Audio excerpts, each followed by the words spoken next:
That's another tough result. I think when we had Raz at the presser for the series, he was saying that what he was just looking for was for markers, just progress over and above that. So over the last two games, can you sort of point to any markers or indications of progress that you were pleased with from what you've seen despite the results?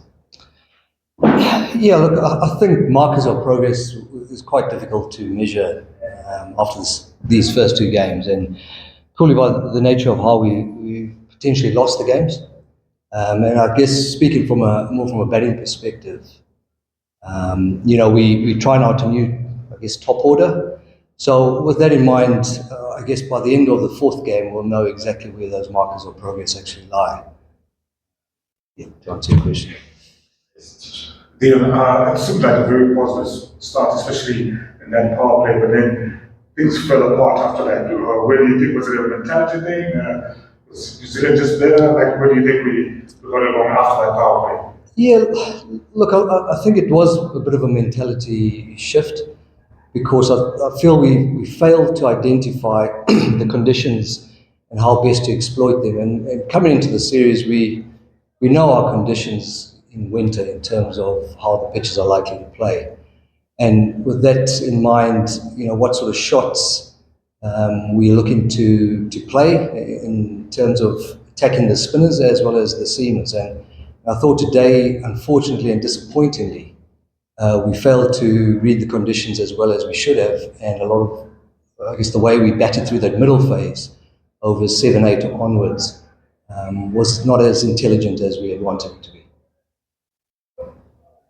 You did touch on the failure part, but looking at all the other formats, including T20, Test cricket, because that's what we have in the current moment, where do you think we are lacking, and how best are you going to improve going forward? Bat, ball, fielding, everything. Where do you think we're lacking and where can we improve? Look, I think at the danger of identifying one skill set, I think it's definitely a mindset shift that we need because, look, we have the skill sets. We have batsmen that can attack the ball. We have batsmen that can defend. We have bowlers that are highly skilled. And what we're seeing is a potential breakdown under pressure, and whether that be the breakdown of skill set or the breakdown of making intelligent decisions. So with that mindset, and yes, experience does help and assist with that, it's trying to shift that mindset so we can have our players performing more consistently and executing their skills more consistently under pressure or in the heat of a fast-paced game. Okay, now we're going forward. This one gets done and dusted. Going forward to South Africa, we've played South Africa before. What are some of the changes that you're hoping you're going to achieve in that game and possibly get a win out of it? Yeah, look, we want to be the team that, adapts or plays to the conditions better than the opposition. Because like I said, look, we have the skill sets across the board to exploit it.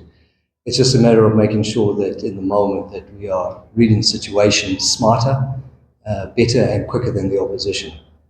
Because a pass score or a winning score on these grounds isn't the high 180s, etc. It's a hard-fought 150, 160 offer. And we know that if we can, bat and score that or potentially bowl and restrict the opposition to that, then win the game. So to your question, look, I think the next two games, the markers of progress to your earlier question is, are we actually playing the conditions smarter than the opposition? And if not smarter or quicker than the opposition, are we exploiting it as well as the opposition are? A batter has been under pressure is basically Matevere. What do you think it did differently today compared maybe to a couple of previous matches? Look, I loved his body language when he walked to the wicket today.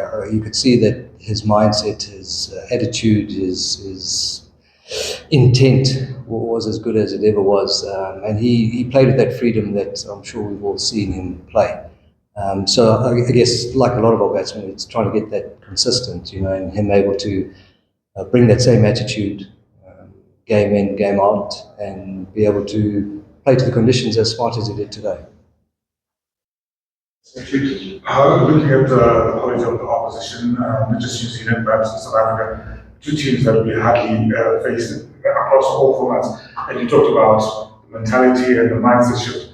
Do you think maybe there's a bit of maybe fear or intimidation because we're not used to play against these quality teams regularly? Well, I would imagine so. Human nature, you're more comfortable with familiarity, isn't it? So if you play Bangladesh or Sri Lanka more often, you're a bit more familiar and you're a bit more comfortable with them. There would be the novelty of playing a new opposition, especially for some of the younger guys who've never played South Africa or New Zealand. So yes, you could say that, but it's international cricket and we want to be putting our skills against the very best. So whether we play Australia, New Zealand, South Africa, England, I don't think we can put anyone up on a pedestal outside of the fact that we have to be able to back our skills and get into the battle and get into the fight in each and every game. Okay, thank you.